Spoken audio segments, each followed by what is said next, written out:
మహబూబాబాద్ జిల్లా కేంద్రంలో కనిపిస్తున్న ఈ బోర్డు అధికారుల అలసత్వానికి నిదర్శనంగా కనిపిస్తుంది.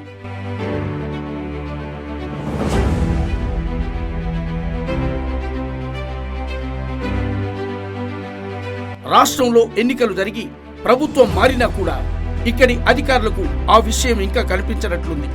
మాజీ రాష్ట్ర మంత్రి సత్యవతి రాథోడ్ నివాసం ఉంటున్న రామచంద్రపురంలోని ఆమె ఇంటికి వెళ్లే ప్రధాన రహదారి ప్రక్కన నర్సంపేట రోడ్లో ఏర్పాటు చేసిన ఈ దిక్సూచి బోర్డు ఇంకా అలాగే ఉండిపోయింది.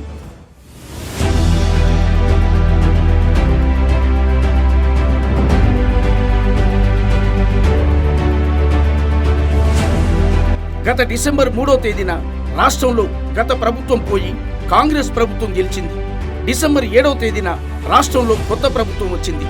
గత ప్రభుత్వంలో రాష్ట్ర మహిళా శిశు సంక్షేమ శాఖ మంత్రిగా ఉన్న సత్యవతి రాథోడ్ ఇంటి అడ్రస్ తెలిపే దిక్సూచి బోర్డును నర్సంపేట ప్రధాన రహదారిపై ఏర్పాటు చేశారు.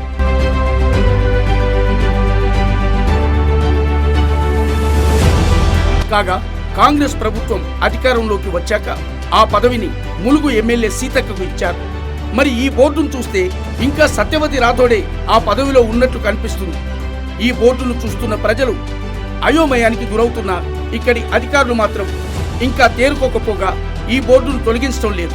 ఇప్పటికైనా ఈ బోర్డును తొలగిస్తారో లేదో చూద్దాం మరి.